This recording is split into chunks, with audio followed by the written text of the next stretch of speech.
MCAS gives you a fee waiver program, all of the other schools will fee waive their secondary applications. So that can be a dramatic savings. There's no real help in interview costs, so that may be something to consider when you begin choosing your list of schools. Now, in terms of the process, right, so you get your application in, you've got all these letters of recommendation organized, you're trying to get those taken care of, you've got your scores, you've got your MCATs. Why do some people get in and some people don't get in? What is the difference there? Well, some of it, unfortunately, is luck. Some of it is random. I don't have explanations or terms. There are certainly applicants every year that I scratch my head and wonder, why didn't this applicant get in? But they were interviewed, which indicates maybe the interview didn't go well. Now, interviews obviously are a big part of this, and it is often one-on-one. And I've had some very horrible, distressing stories about that one-on-one interview over the years. But it is that human element that they're looking for. A number of schools have opted out of that very traditional system. Probably, and I'll come to that in a second, but probably one of the worst interview styles is what's done at Northwestern, where there is a panel of interviewers and a panel of interviewees at the same moment. So it's like 3 applicants and 3 interviewers, all in the same room. And so you have to sit there patiently listen to the others and try to respond. And I don't understand the interview at all. But this new format is caught on in about 13 schools. I think it's called MMI, which is this kind of like a speed dating version of interviewing. There are 9, 10, 11 different stations. And there are bells that keep you moving along. And you get to a door, and the bell goes off, and you read sort of the scenario that's in front of you. And then you go in, and you have to be involved with whatever that scenario was. And then, you go to the next one, you have to read the next scenario. And these are, you have to sign a waiver that you will not divulge what those questions are. So it's something that you say, well, how do I prepare for that? And I know one of them, we were playing with Legos, for God's sakes. I mean, I'm not really sure what you were supposed to build. That was secret. But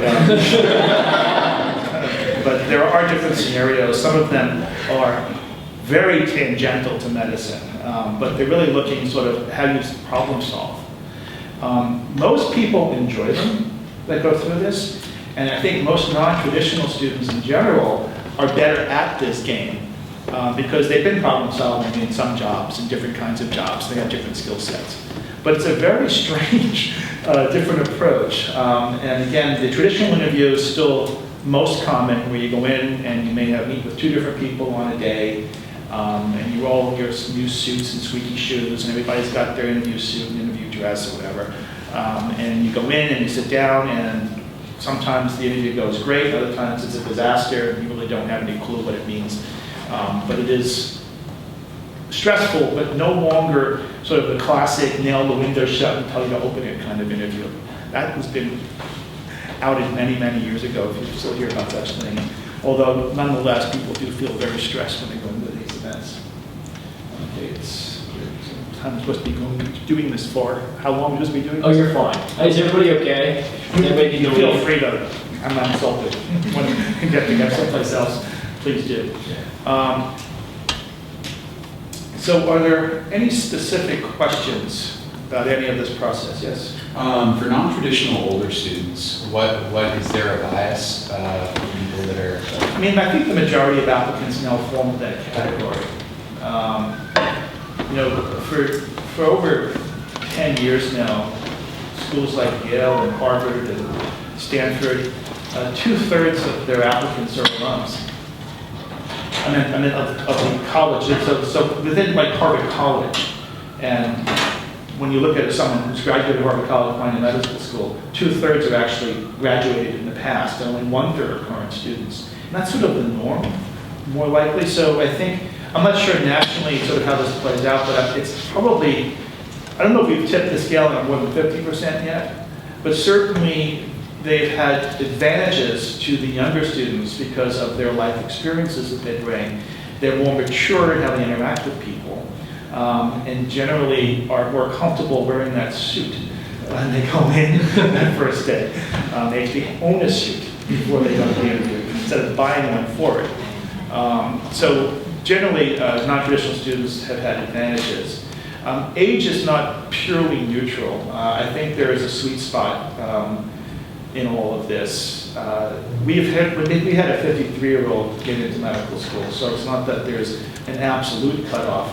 But in some ways, that individual, I don't think, I mean, in this particular case, he was the oldest student ever accepted by Tufts, and his mother was the first woman ever accepted by Tufts. So I think they were, I really do think it was sort of more for them than. But we routinely have individuals in the 40s going to medical school, but not all medical schools treat that equally. Demographically, Harvard Medical School, it is rare to see more than a 30-year-old at Harvard Medical School.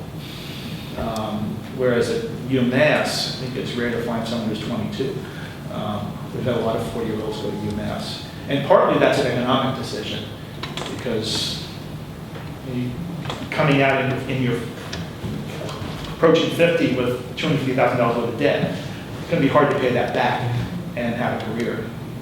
So state schools can offer an incentive, but also I think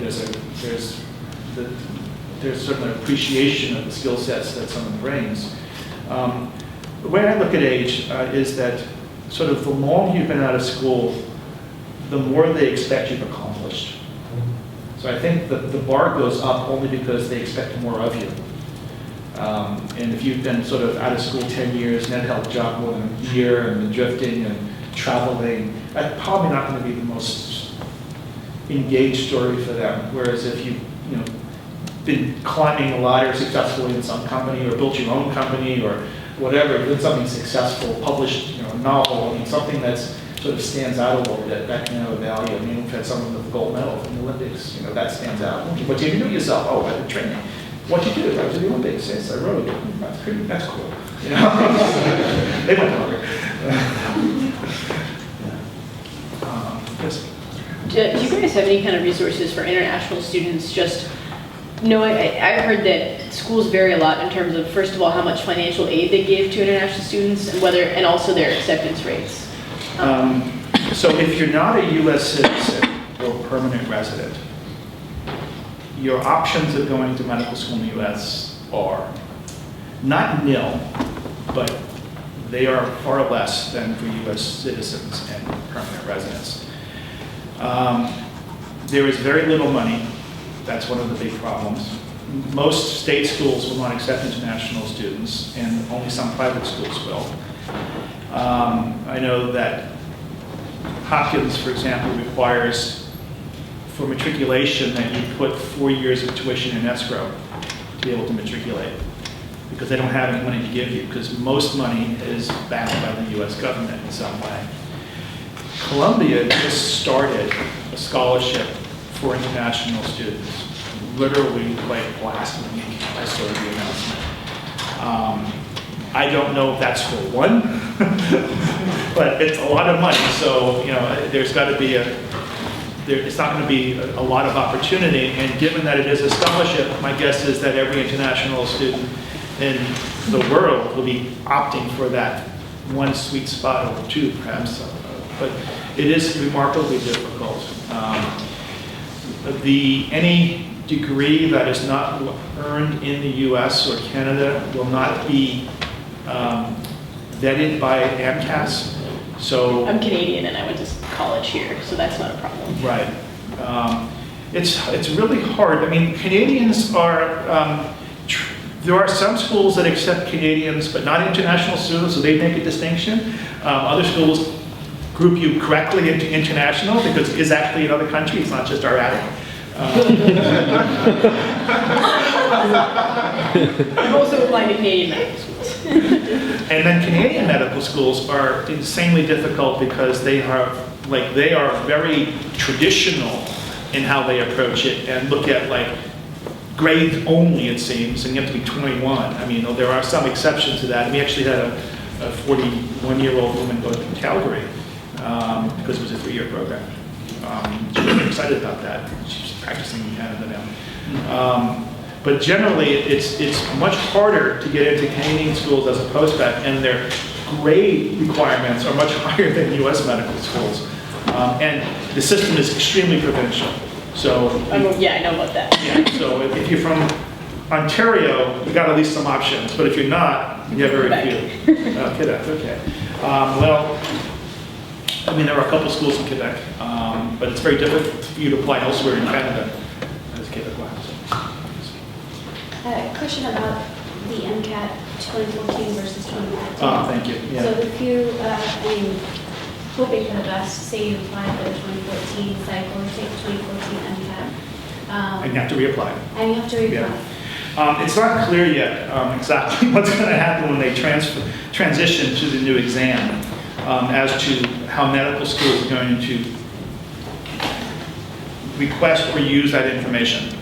The thing about the MCAT currently is that it's always been declared as the equalizer. We don't understand necessarily what this major at this school we're not comfortable knowing about. It relates to that major at some other school that we know better. But the MCAT at least gives us something to look at. I don't know how you compare new to old MCAT, old to new MCAT, but they are still looking at a January 2015 old MCAT, which has no value unless it's being accepted in the 2015 application cycle. Now, one of the things that's happening, unfortunately, is medical schools have not come up with their rules yet for the 2015 application, although they are changing in ways that are difficult to follow. So for Duke, for example, they've come out with their requirements, and they will accept well, actually, they're saying